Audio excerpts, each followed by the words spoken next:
tous, avec le réchauffement climatique et les sécheresses récurrentes, nous avons vu comment la forêt souffrait, comment il fallait trouver de nouvelles espèces résistantes. Mais qu'en est-il des arbres en ville? Les problématiques sont à peu près les mêmes, mais les solutions parfois un peu différentes. C'est ce que nous allons voir aujourd'hui, notamment dans ce parc arboré de Montferrand-le-Château, non loin de Besançon. Avec vous, Tristan Kraft, bonjour, vous êtes expert en arboriculture urbaine. Alors dites-nous, quel est le projet ici, dans cet endroit magnifique? Alors on est dans un parc historique, donc on peut voir un certain nombre d'arbres qu'on va découvrir durant cette déambulation. On peut voir une maison également ancienne. Oui, c'était le parc de la maison. Hein. Et c'était le parc de la maison. Et on a un parc qui a à peu près 150 ans. Et aujourd'hui, donc, il y a un projet immobilier. Ce parc va être transformé en lotissement, mais avec une approche qui se veut être un petit peu conservatrice, notamment pour le patrimoine arboré, puisque le promoteur a décidé, sur les conseils en fait de l'étude que j'ai faite, de pouvoir préserver les arbres et adapter en fait le parcellaire et les constructions en fonction du patrimoine qu'ils souhaitent préserver. Donc un raisonnement différent de ce qu'on fait, inverse même de ce qu'on fait d'ordinaire. Très souvent, les lotissements commencent par l'installation des maisons, et s'il reste de la place, on installe des arbres, des jeunes arbres, mais qui n'apporteront de l'ombre et que de leur bienfait que dans quelques dizaines d'années. Alors parmi ces arbres remarquables, il y a déjà celui-là. Qu'est-ce que c'est? Alors c'est un hêtre qui a très certainement bien 150 ans, qui a eu la place en fait de s'épanouir. C'est ce qui fait cette magnifique frondaison. Alors, on l'a un peu rafistolé? Alors on l'a un peu rafistolé, notamment au niveau de l'enfourchement principal.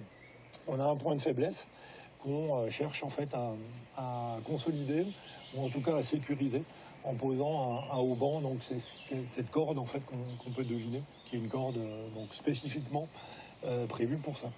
Quelles autres essences sont remarquables dans le... Alors un platane, un très grand platane, qui fait 27 mètres de haut. Ah oui, qui est tout en hauteur, comme ça. Qui est tout en hauteur, parce qu'il a évidemment cherché la lumière. Il faut imaginer qu'il y avait beaucoup plus d'arbres que ce qu'on a aujourd'hui. Donc il a cherché la lumière, il a poussé avec un certain nombre de contraintes. Et puis on a aussi le cèdre bleu de l'Atlas, qui est de l'autre côté du parc, qui lui par contre est un jeune cèdre encore, même s'il doit avoir 70 ou 80 ans. Donc ça veut dire qu'il est encore adolescent, c'est ça? Qui va encore évoluer et qui va prendre énormément de l'argent. Alors, ce dont il faut bien se rendre compte, c'est que là, on voit des arbres déjà très très hauts, mais c'est encore plus important en dessous. Comment c'est sous la terre un arbre? Et c'est ce que les gens ont tendance à oublier, c'est qu'en fait, c'est très facile d'observer la partie aérienne, mais on a 2 à 3 fois plus de volume sous le sol.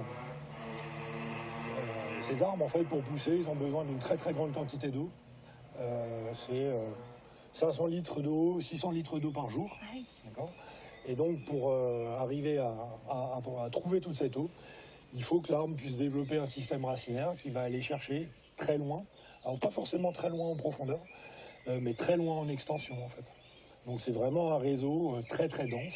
Et donc il ne faut pas que les travaux aussi abîment ça quand on va construire. Et ça, c'est l'une des difficultés dans un projet urbain, dans un projet de lotissement, c'est d'arriver à préserver un maximum de systèmes racinaires.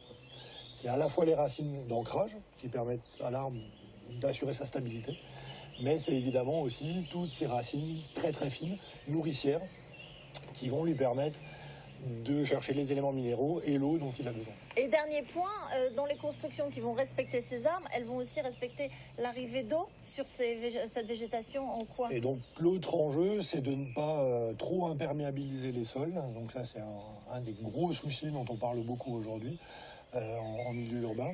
Et récupérer l'eau de pluie aussi? Pouvoir récupérer l'eau de pluie quand c'est envisageable, et puis pouvoir restituer l'eau de pluie au sol et au sous-sol. Puisque en fin de compte, la meilleure réserve d'eau, elle est sous nos pieds, c'est la nappe phréatique. Eh bien, merci beaucoup.